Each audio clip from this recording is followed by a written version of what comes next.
Bismillahirrahmanirrahim. Assalamualaikum warahmatullahi wabarakatuh. Mulai aja ya, langsung. Suara aku kedengaran nggak? Jelas nggak ya?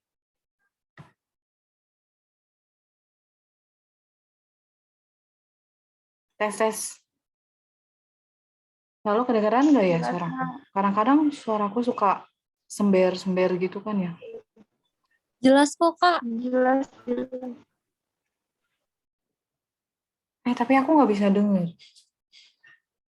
Suara kalian nggak Ini kedengaran. aku kedengeran nggak? Apa ya? Ada jelas semua kok. Oh iya nih, aku mute suaranya. Oke, jelas ya berarti ya? Aku langsung share screen aja. Latihan soalnya. Udah kelihatan kan ya?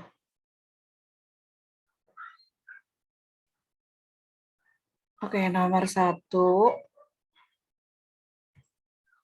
Yang merupakan kaidah nama botani atau nama ilmiah adalah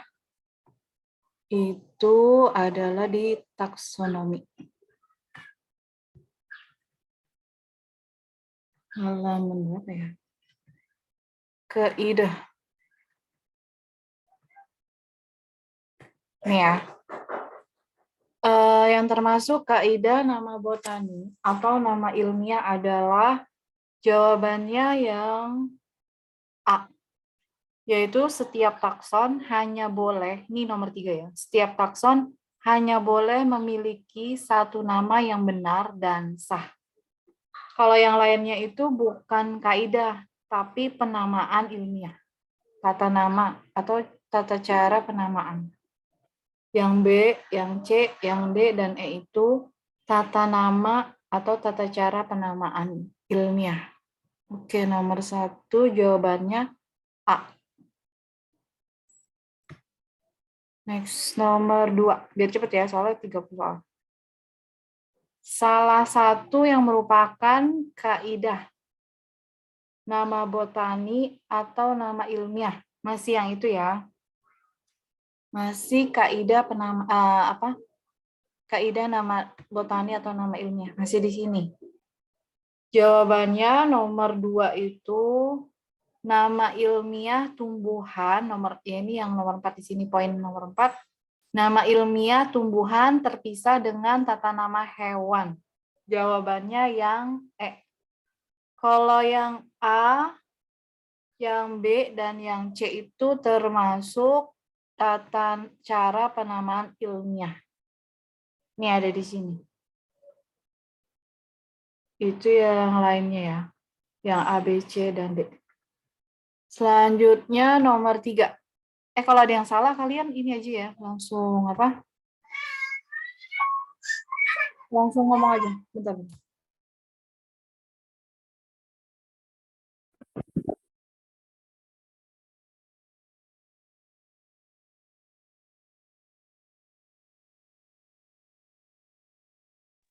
Oke, nomor 3 sekarang. Tujuan dari sistem klasifikasi botani adalah masih di taksonomi. Tujuan.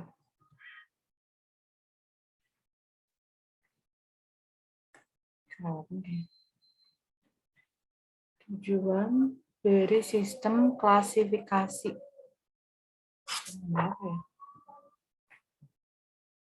Ini klasifikasi tujuannya adalah jawabannya nomor 3 itu yang E. Di sini poin nomor 2. Mendeskripsikan ciri-ciri makhluk hidup untuk membedakan tiap-tiap jenis. Nomor 3 jawabannya E. Kalian catat sendiri ya, soalnya nggak bisa aku di PDF. Terus, next nomor 4. Berikut urutkan tingkatan takson yang tepat sesuai dengan sistem klasifikasi dan tata nama botanik. Jadi ini berdasarkan tingkatan ya, tingkatan yang awal dari dunia atau kerajaan itu. Ada masih di taksonomi sih setahu aku. Masih di sini. Nih, tingkatan takson. tingkatan takson awalnya kan dari dunia atau kerajaan kingdom kan, itu yang paling besar, semakin ke bawah dia semakin kecil, semakin ke atas dia semakin luas atau semakin besar. Terus karena ini disuruh mengurutkan, kita ikutin aja tuh sesuai dengan yang ada di sini dari atas ya, dari dunia, keluarga besar, kelas, bangsa, terus yang aku cari yang suku nggak ada, dia malah turun ke marga. Jadi jawabannya itu yang benar adalah B. Nomor 4 jawabannya B. Terus next nomor 5, biar cepet ya.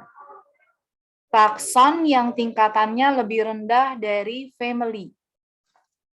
Nama lain dari family itu tadi apa ya? Yang lebih rendah berarti kan semakin ke bawah. Kalau semakin ke atas kan lebih tinggi atau lebih luas kan? Berarti semakin rendah dari family, di bawahnya family ya. Masih di takson. Family itu kan suku kan?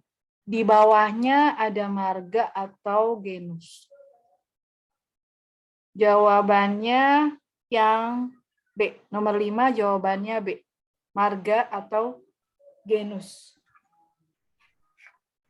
Nomor 6. Yang merupakan bagian dari karakteristik klasik. Classical karakteristik. Dan bagian dari karakter utama dalam taksonomi. Jadi kita cari di karakteristik klasiknya. Masih di taksonomi nih.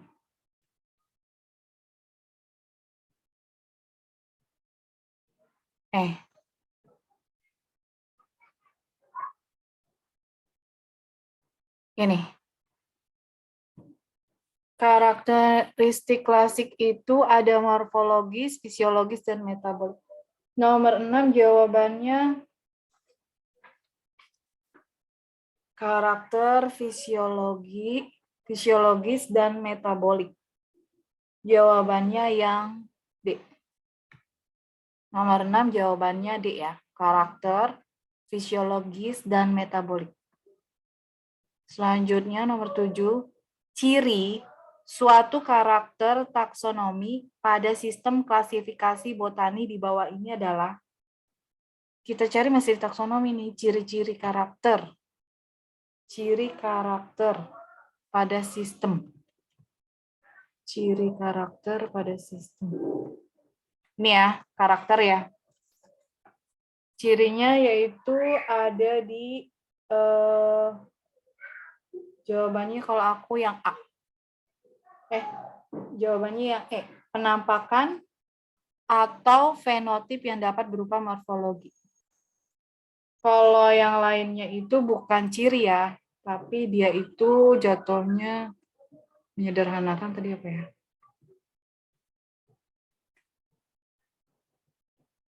Jadi aku dapatnya menyederhanakan apa sih? Rupanya aku dapatnya yang nomor 7, jawabannya yang E. Ciri suatu karakter taksonomi yaitu penampakan atau fenotip yang dapat berupa morfologi, anatomi, histologi, dan lain-lain. Selanjutnya nomor 8. Contoh tanaman yang mempunyai jenis daun yang merupakan daun tunggal atau volume simplex. Jadi daun itu berdasarkan jenisnya itu ada 2 kan, daun tunggal dan daun majemuk. Berarti kita buka yang daun. Nah, daun tunggal dan daun majemuk itu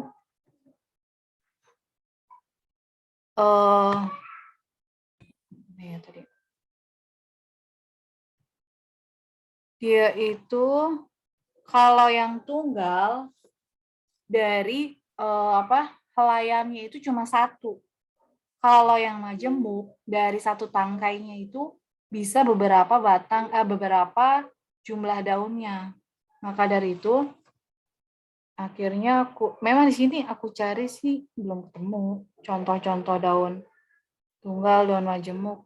Tapi emang ada keterangannya sih. Ya kan, ada keterangannya. Daun tunggal itu apa dan majemuk itu apa. Kalau yang contohnya aku sih belum nemu. Ada di halaman 24. Lewatin.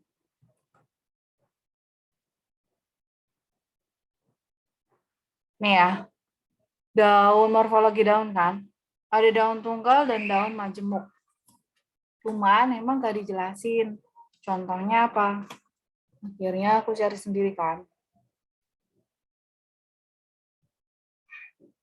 Contoh tanaman yang punya jenis daun yang merupakan daun tunggal. Kalau daun salam enggak ya? Dia itu daunnya majemuk. Dia itu lebih dari satu. Dari tiap tangkainya. Jadi kita lihat kayak ibarat daun tuh. Tangkainya itu satu daun.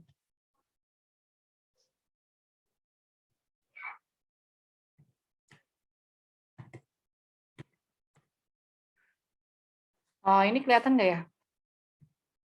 Aku buka Google. Kelihatan nggak sih? Enggak, Bu.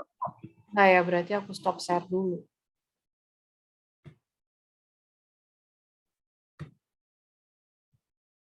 Udah ya. Nah, jadi daun tunggal dan daun majemuk itu bedanya itu dari bentuknya.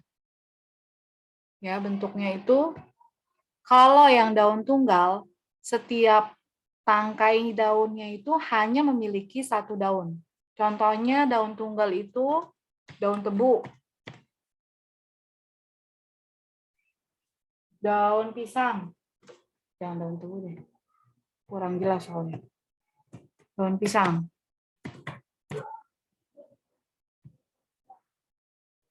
Nah, ini kan jelas ya. Jadi setiap satu tangkainya ya, satu tangkai daunnya atau pelepah daunnya hanya punya satu helaian daun saja. Itu daun tunggal. Sedangkan kalau daun yang majemuk itu dia memiliki lebih dari satu. Contohnya daun salam.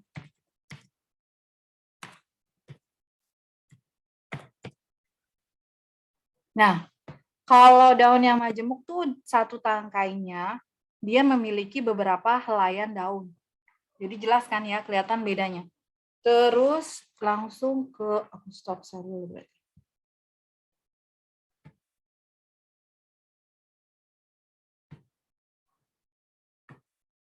Nah, jadi yang nomor 8 jawabannya itu kalau daun salam enggak, karena dia majemuk.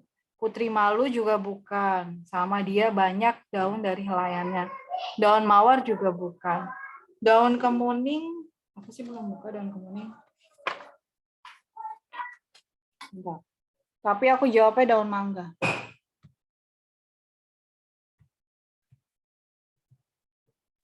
Aku searching juga jawabannya daun mangga sih, Kak. Jawabannya daun mangga ya. Jadi daun kemuning tuh kayak gini nih. Nggak kelihatan juga kan. Jadi daun kemuning dia lebih banyak, bukan tunggal dia jatuhnya majemuk ya. Oke. Berarti jawabannya ini ya. Jawabannya yang nomor 8. Next ya, nomor 9.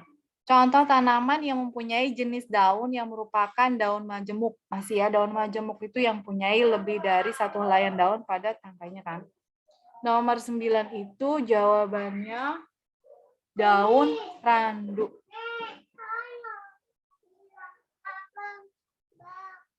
Bentar ya, bentar.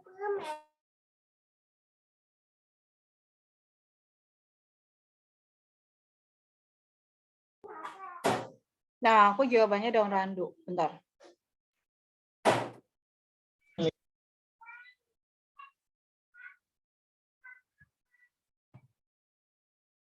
Daun randu.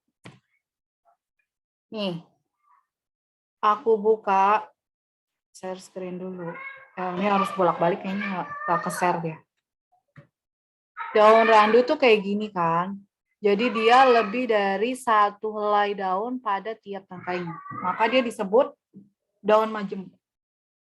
Ini jawaban aku ya. Kalau ada yang beda, bisa jadi itu yang benar juga sih. Terus, Kak Sally, kalau aku nyari mah daun jeruk nipis masa? jeruk nipis. Yang aku cari di Google, iya. Nih, daunnya majemuk berbentuk elips dengan pangkal membulat, ujung tumpul, dan tepi beringgit. Panjang daunnya 2 hingga 9 cm, lebar 2 hingga 5 cm. Tanaman jeruk nipis pada umurnya 2 atau setengah tahun sudah mulai berubah, termasuk daun majemuk. Nah, itu dia. Ada Sebenarnya ada 2. Aku juga tadi nyari daun jeruk nipis juga. Mungkin jeruk nipis tuh ada macam-macamnya kan ya? Apa cuma satu jenis? Ya, aku juga ada kalau 2. jeruk nipis satu, mungkin. Jeruk nipis sama daun randu. Coba kamu cari daun randu. Sebutnya majemuk. Aku udah nyari tadi fotonya. Nah, terus itu dia majemuk rapat tunggal. Tadinya aku isinya 2 antara D sama E kan. Kalau secara kasat mata daun jeruk nipis tahu kan kita sering lihat daun jeruk nipis. Cuman pas aku cek lagi daun randu lebih spesifik lagi. Nah, aku lihat di mana ya? Jadi lupa. Jadi jawabannya daripada kita lama-lama ya. Nomor 9 sementara jawabannya itu antara daun jeruk nipis dan juga daun randu. Oh, dari bentuknya ya, yang kita lihat. Jawabannya nomor 9, bisa D, bisa E. Antara 2. Nanti dicari lagi deh, kalau biar lebih jelas. Aku sempat jawab 2 juga. Terus, bagian dari daun yang berfungsi sebagai memberi kekuatan pada tanaman, dalam hal ini membungkus batang. Ini ada di morfologi daun. Halaman jawabannya itu pelepah atau upih daun. Nah, aku lupa halaman berapa. Oh, halaman 20. Ada di 20. 20 kelewatan.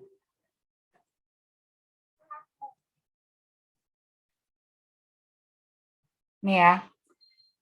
Pelepah atau upi daun, bagian daun yang memeluk batang. Aku sih kata kuncinya memeluk batang ini. Atau membungkus batang. Kalau kita cari yang memberi kekuatan pada batang, nggak ada di PPT, di ininya, dari materinya kan. Jadi aku jawabannya nomor 10 C. Upih atau pelepah daun. Nomor 11, sebuah daun dikatakan lengkap adalah yang punya helaian daun, tangkai daun, dan pelepah daun. Berikut yang merupakan contoh tanaman yang punya daun lengkap adalah, ini juga aku cari di materinya nggak ketemu. Akhirnya aku searching juga, cari daun lengkap, dapetnya daun bambu. Kalau yang lain gimana? Ara dapetnya apa, Ra? Sama Kak, daun bambu. Jadi jawabannya daun bambu ya. Karena dia kayak ada pelepahnya kan. Menutupi batangnya, terus ada tangkainya juga. Lihat dari gambarnya aja. Aku kadang lihat dari gambar. Nomor 11 jawabannya daun bambu. Nomor 12, sebuah daun dikatakan lengkap adalah yang punya helaian, tangkai, dan pelepah. Berikut ini yang tidak lengkap yang mana? Ya, aku juga searching juga. Searching kalau nggak salah di Brandly deh. Itu dapatnya daun nangka. Sama Kak. Kayaknya di Brandly deh tadi aku.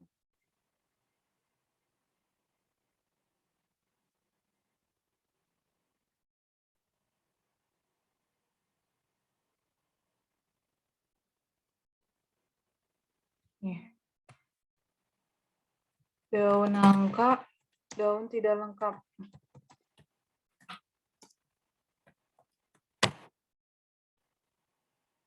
Ini gambar ya. Oh.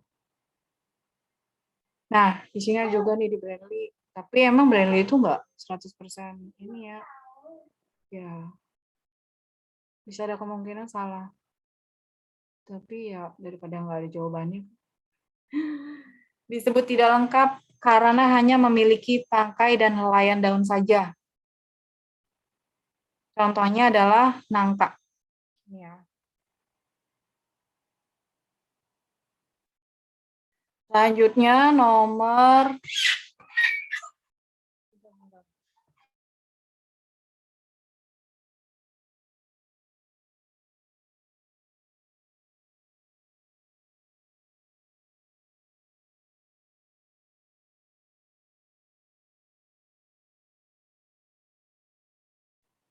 nomor 12 jawabannya nangka.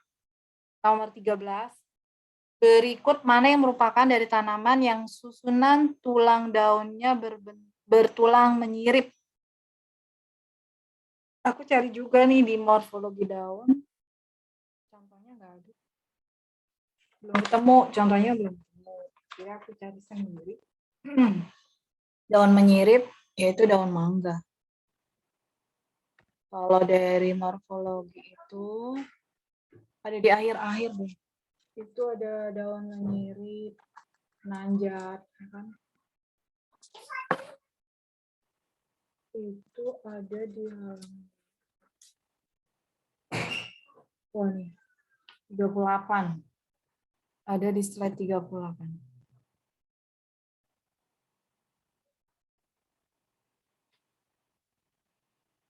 Sebenarnya udah dikasih tahu sih, cuman emang kita nggak nemuin ininya. Contohnya. Jadi kayak kita mengaplikasikan sendiri gitu. Ya. Soalnya itu curvinaris. Curvinaris itu daun menyirip. Ya. Tapi di sini penninerv. Seperti sirip ikan. Berdasarkan pada susunan tulang cabang, tipe pertulangan daun yaitu menyirip. Nih, seperti sirip pada ikan. Tapi kok beda ya?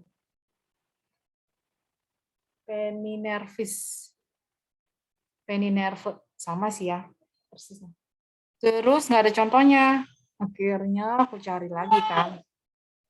Yang aku dapat daun mangga. Ada yang beda nggak? Ya, kalian. Nomor 13, aku jawabannya daun mangga. Nomor 14. Berikut mana yang merupakan contoh dari tanaman yang susunan tulang daun yang bertulang melengkung. Kalau tadi menyirip, sekarang melengkung. Masih di morfologi daun. Ini melengkung itu curvinerve. Sejumlah tulang cabang melengkung, tersusun seperti susunan jari, muncul dari suatu titik atau ujung tangkai daun.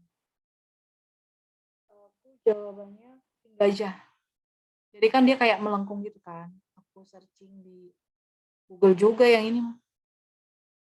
Jawabannya kuping gajah. Karena kalau nggak salah tuh kuping gajah sirih gitu.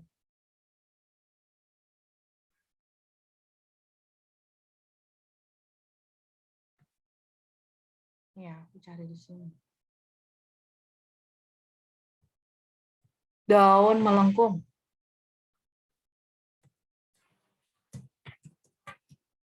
Contohnya. Aduh, ini abang-abang Zoom-nya udah upgrade. Tulang daun melengkung. Contohnya itu daun sirih, daun genjer, daun waru. Nah, kan daun sirih dan segala macamnya itu kan bentuknya melengkung kan, kayak hati gitu. Nah, kayak gini kan bentuknya. Jadi daun kuping gajah juga termasuk. Bentuknya kayak gini. Nih, kayak daun talas gitu kan kuping gajah. Melengkung. Aku sih jawabannya daun kuping gajah.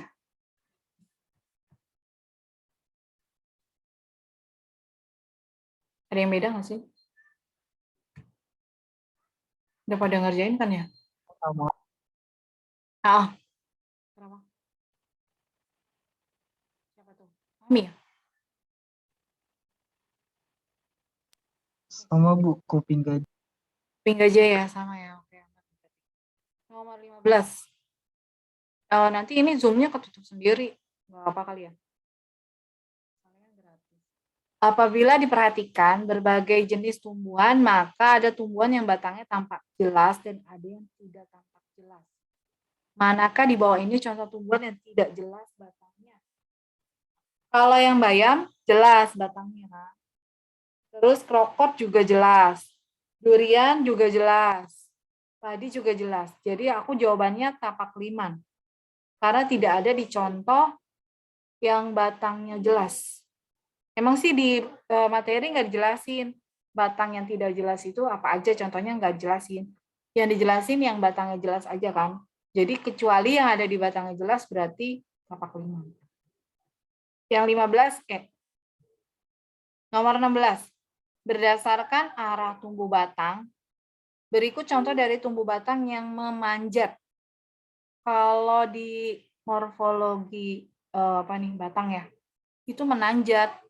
Tapi sama aja sih kayaknya. Menanjat. Kalau yang pepaya itu dia tegak lurus, dia tumbuhnya tegak lurus ke atas kan. Kalau yang anggrek dia itu menggantung, termasuk yang menggantung. Kalau ubi jalar itu menjalar, namanya juga ubi jalar. Terus kalau yang gadung dia membelit ya, atau kayak apa sih, bungkus gitu ya. Jadi aku jawabannya yang 16 itu daun saga. Emang sih nggak dijelasin di materinya, tapi dia kalau di materinya yang menanjat itu kayaknya contohnya lain deh. Panili apa ya? Anilin dan panili ya.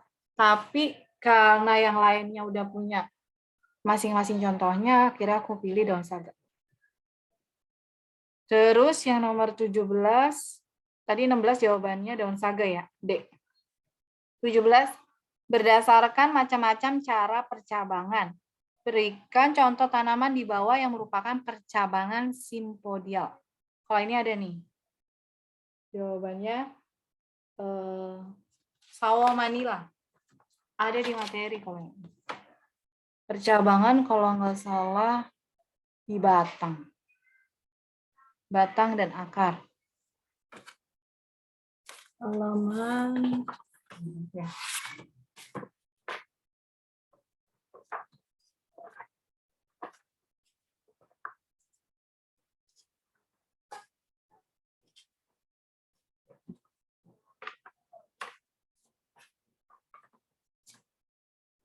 Ini ada dia batang.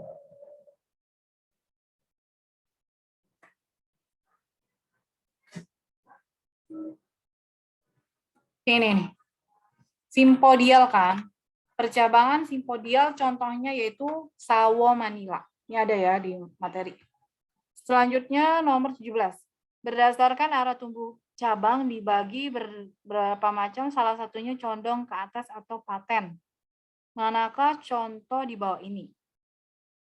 Yang ini juga ada. Jawabannya cemara. Nomor 18 jawabannya cemara.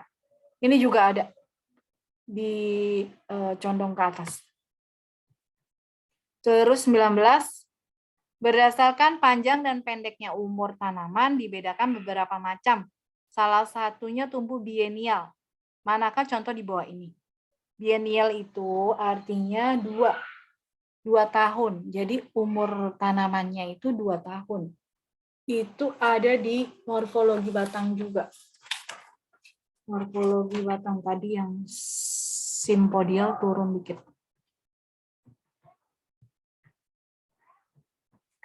Nih, berdasarkan pendek. Oh, ini yang tadi ya, condong ke atas, contohnya cemara. Terus, nah, bienial. Bienial, tumbuhan bienial itu 2 tahun, bie. Bie itu kan bien, itu 2 ya. Jadi contohnya itu biet sama digitalis. Jawabannya yang nomor 19 digitalis, yang B. Next, nomor 20, berdasarkan tumbuhnya buah pada tumbuhan dibedakan menjadi 2 golongan.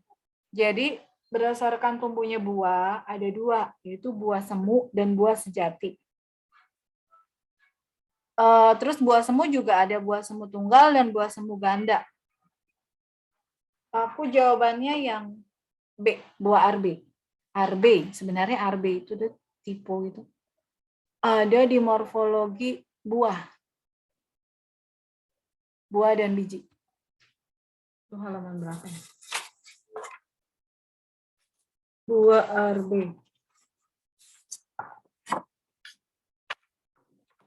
Berdasarkan buah semu ya. Buah semu.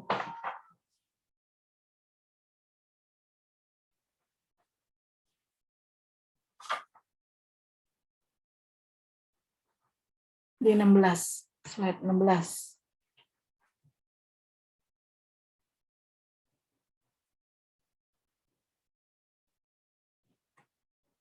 Lewat. Ini ya, buah semu. Lewat.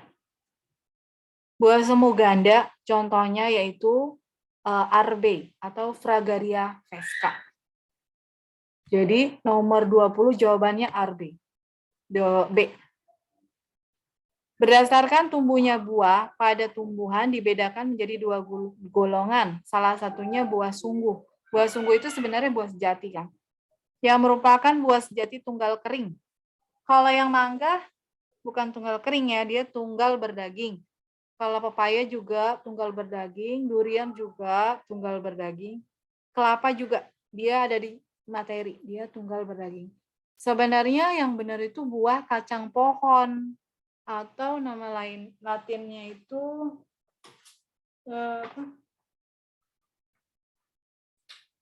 buah kacang pohon itu Castanopsis argente. Tapi di sini adanya buah kacang tanah. Apa tulisannya tipe ya, nggak tahu ya.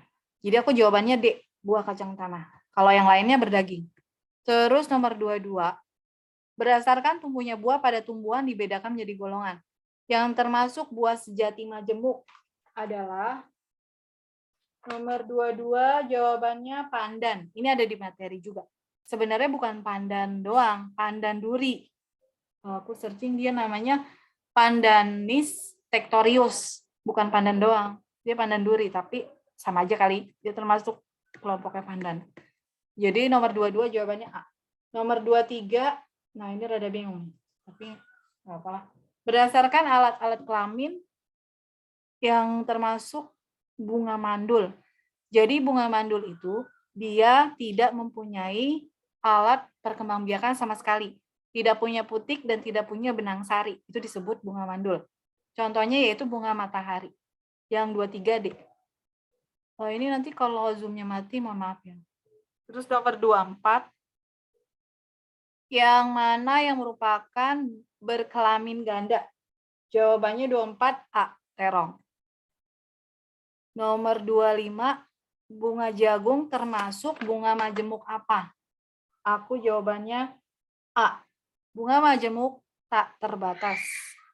Nomor 26, ujung daun bambu adalah, aku jawabannya runcing. Yang A. Nanti dilihat aja ya gambarnya, runcing kayak gimana, meruncing kayak gimana gitu kan. Terus kita